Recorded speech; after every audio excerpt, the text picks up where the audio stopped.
आपण भारतात राहतो आणि आपल्या या भारताविषयी अनेक परदेशी लोकांच्या मनात प्रचंड कुतूहल किंवा आकर्षण असल्याचं आपल्याला दिसून येतं।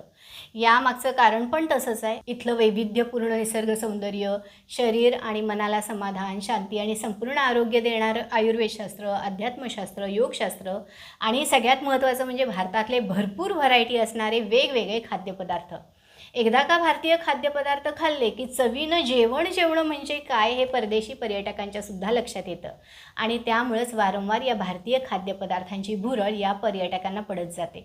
2 मिनिटात तयार होणारे किंवा डायरेक्ट फ्रीजमधून ओव्हनमध्ये आणि ओव्हनमधून प्लेटमध्ये येणारे पदार्थ खाऊन कंटाळलेले किंवा ब्रेड, कच्चे सॅलड्सनं भरलेले त्याच चवीचे तेच पदार्थ खाऊन वैतागलेले हे लोक भारतीय जेवणाच्या विविध प्रकारांच्या प्रेमातच पडतात। हीच खाद्य संस्कृती वर्षानुवर्ष आपल्या आरोग्याचं रक्षण करत आलेली आहे। ऋतूनुसार मिळणारी फळं भाज्या वापरून केलेले वेगळे खाद्यपदार्थ, प्रदेशानुसार उपलब्ध होणाऱ्या आणि त्या भागामध्ये पचायला सोप्या असणाऱ्या धान्यांपासून बनणारे खाद्यपदार्थ, जसं की घाटावरती ज्वारी बाजरी आहे, कोकण केरळमध्ये भात आहे, पंजाबमध्ये मका आहे, असे पदार्थ मुख्य जेवणामध्ये वापरून केलं जाणारं जेवण, चटण्या, कोशिंबिरी, भरीत यासारखे सगळ्या रसांचा, सगळ्या चवींचा समावेश असलेले अन्नपदार्थ, तसंच वात, पित्त, कफ संतुलित ठेवण्यासाठी दूध, तूप, ताक, दही, लोणी या सगळ्यांचा योग्य तिथं वापर, या सगळ्यामुळे भारतीय पारंपरिक जेवण शरीराचं, मनाचं समाधान करणारं ठरतं। आज आधुनिकतेच्या नावाखाली फॅशन म्हणून, फॅड म्हणून